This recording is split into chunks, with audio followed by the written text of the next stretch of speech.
ತರ. ಹಾಯ್ ಎಲ್ಲರಿಗೂ. ಕೈಯಲ್ಲಿ ಇವತ್ತು ಬೊಂಡಾಸ್ ಮೀನು ಉಂಟು. ಇದರದೊಂದು ಒಳ್ಳೆ ರೆಸಿಪಿನ ನಿಮ್ ಜೊತೆ ಶೇರ್ ಮಾಡ್ತೀನಿ. ಮಸಾಲೆನೆಲ್ಲ ಫ್ರೆಶ್ ಆಗಿ ಕಡಿದು ಇದರೊಳಗೆ ಸ್ಟಫಿಂಗ್ ಮಾಡಿ ಒಂದು ಒಳ್ಳೆ ರೆಸಿಪಿನ ನಿಮ್ ಜೊತೆ ಶೇರ್ ಮಾಡ್ತೀನಿ. ಹಾಗಾದ್ರೆ ಇದನ್ನ ಯಾವ ರೀತಿ ಮಾಡುದು ಅಂತ ನೋಡುವ. ಅದಕ್ಕಿಂತ ಮುಂಚೆ ನನ್ನ ವಿಡಿಯೋಸ್ ಎಲ್ಲ ನಿಮ್ಗೆ ಇಷ್ಟ ಆಗ್ತಾ ಇದ್ರೆ ವಿಡಿಯೋಗೊಂದು ಲೈಕ್ ಕೊಡಿ, ವಿಡಿಯೋವನ್ನ ಶೇರ್ ಮಾಡಿ. ಓಕೆ, ಬನ್ನಿ ರೆಸಿಪಿನ ಸ್ಟಾರ್ಟ್ ಮಾಡುವ. ನೋಡಿ ಬೊಂಡಾಸ್ ಮೀನು ಎಷ್ಟೊಂದು ಸೂಪರ್ ಆಗಿದೆ ಅಂತ.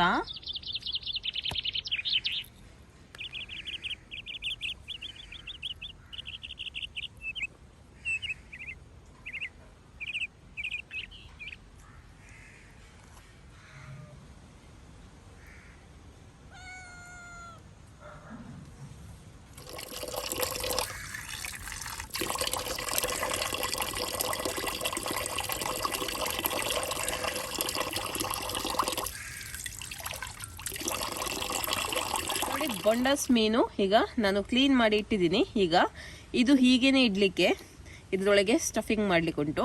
ಇದರದ್ದು ತಲೆ ಭಾಗ ಮತ್ತು ಇದರದ್ದು ಸೈಡ್ ಇದು ವಿಂಗ್ಸ್ ಇರುತ್ತೆ ನೋಡಿ. ಇದನ್ನ ನಾವೀಗ ಕಟ್ ಮಾಡುವ.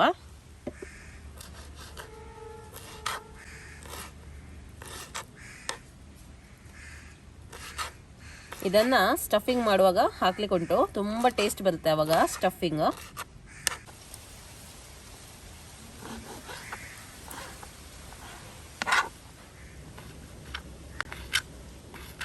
ಓಕೆ ನೋಡಿ, ಬೊಂಡಾಸ್ ಮೀನು ಕಟ್ಟಿಂಗ್ ಮಾಡಿ ಆಯ್ತು. ಇನ್ನು ಇದಕ್ಕೆ ಫ್ರೆಶ್ ಆಗಿ ಮಸಾಲೆನ ಕಡೆದು ರೆಡಿ ಮಾಡಿಕೊಳ್ಳುವ.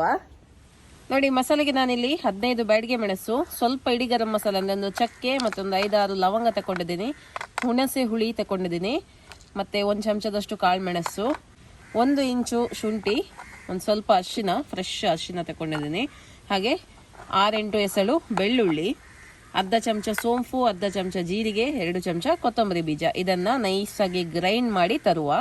ತೆಂಗಿನೆಣ್ಣೆ ಹಾಕ್ತಾ ಇದ್ದೀನಿ 1 ಟೇಬಲ್ ಚಮಚದಷ್ಟು.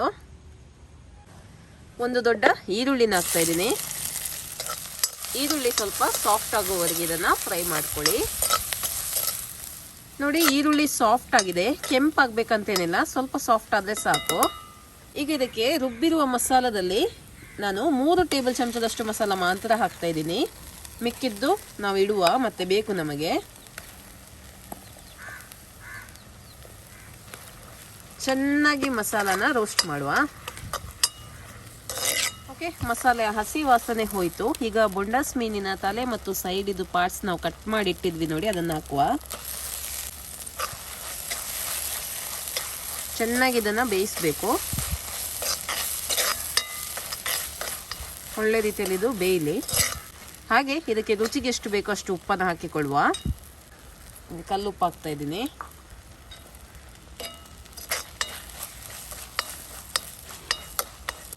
ಚೆನ್ನಾಗಿ ಬೇಯಲಿ ಇನ್ನು. ನೋಡಿ ಈಗ ಸ್ಟಫಿಂಗ್ ರೆಡಿ ಆಗಿದೆ. ಇದನ್ನ ತೆಗೆದು ಬಿಡುವ.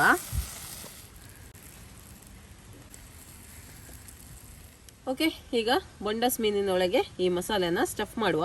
ಸ್ಪೂನಲ್ಲಿ ಆಗೋದಾದ್ರೆ ಸ್ಪೂನಲ್ಲಿ ಹಾಕಿ, ಅಥವಾ ಕೈಯಲ್ಲಿ ಆಗೋದಾದ್ರೆ ಕೈಯಲ್ಲಿ ಹಾಕಿ. ನನಗೆ ಕೈಯಲ್ಲಿ ಕಂಫರ್ಟೇಬಲ್ ಆಗುತ್ತೆ, ಹಾಗಾಗಿ ನಾನು ಕೈಯಲ್ಲಿ ಹಾಕ್ತಾ ಇದ್ದೀನಿ.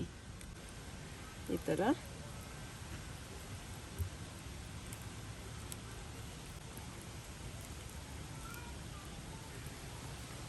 ಸ್ಟಫ್ ಮಾಡಿ ಈ ಥರ ಕೆಳಗಡೆ ಪುಷ್ ಮಾಡಿದ್ರೆ ಆಯಿತು. ನೋಡಿ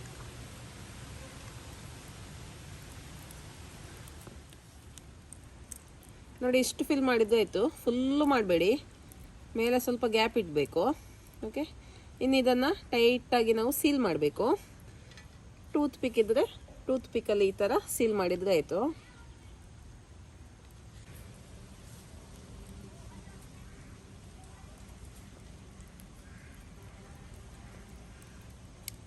ಓಕೆ ನೋಡಿ, ಬೊಂಡಾಸನ್ನು ಸ್ಟಫ್ ಮಾಡಿ ಆಯಿತು. ಇನ್ನು ಇದನ್ನು ಫ್ರೈ ಮಾಡುವ. ತುಂಬಾ ಚೆನ್ನಾಗಿ ಕಾಣಿಸ್ತಾ ಇದೆ ಅಲ್ವಾ. ತೆಂಗಿನೆಣ್ಣೆ ಹಾಕ್ತಾ ಇದ್ದೀನಿ. 2 ಟೇಬಲ್ ಚಮಚದಷ್ಟು ತೆಂಗಿನೆಣ್ಣೆ ಬೇಕು, ಸ್ವಲ್ಪ ಜಾಸ್ತಿನೇ ತಗೊಳ್ಳಿ ತೆಂಗಿನೆಣ್ಣೆ. ಇವಾಗ ಮಿಕ್ಕಿರುವಂತಹ ಮಸಾಲೆಯನ್ನು ಹಾಕ್ತಾ ಇದ್ದೀನಿ. ಆವಾಗಲೇ ಸ್ವಲ್ಪ ಮಸಾಲೆ ನಾವು ಬಾಕಿ ಇಟ್ಟಿದ್ವಿ ನೋಡಿ, ಅದನ್ನು ಇದಕ್ಕೆ ಹಾಕಿಕೊಳ್ಳುವ. ಮಸಾಲೆಯನ್ನು ರೋಸ್ಟ್ ಮಾಡುವ.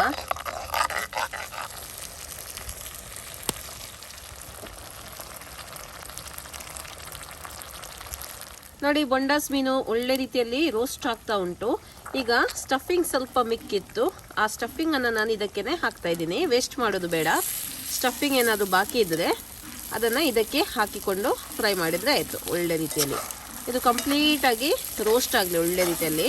ರೋಸ್ಟ್ ಆದರೆ ಮಾತ್ರ ನಿಮಗೆ ಚೆನ್ನಾಗಿ ಬರೋದು, ಇಲ್ಲ ಚೆನ್ನಾಗಿ ಬರಲ್ಲ. ಒಳ್ಳೆ ರೀತಿಯಲ್ಲಿ ರೋಸ್ಟ್ ಆಗಬೇಕಿದು. ಓಕೆ ನೋಡಿ, ಈಗ ಸ್ಟಫ್ಡ್ ಬೊಂಡಾಸ್ ರೆಡಿಯಾಗಿದೆ. ನೋಡಿ ಎಷ್ಟೊಂದು ಚೆನ್ನಾಗಿ ಕಾಣಿಸ್ತಾ ಇದೆ ಅಲ್ವಾ. ಓಕೆ, ಇನ್ನು ಇದನ್ನು ಸರ್ವ್ ಮಾಡುವ.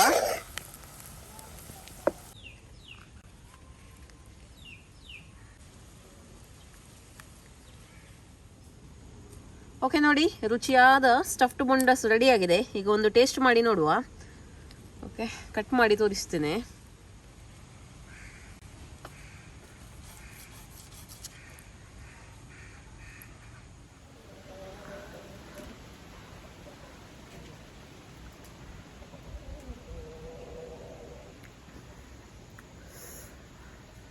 ತುಂಬ ಚೆನ್ನಾಗಿದೆ ಆಯಿತಾ.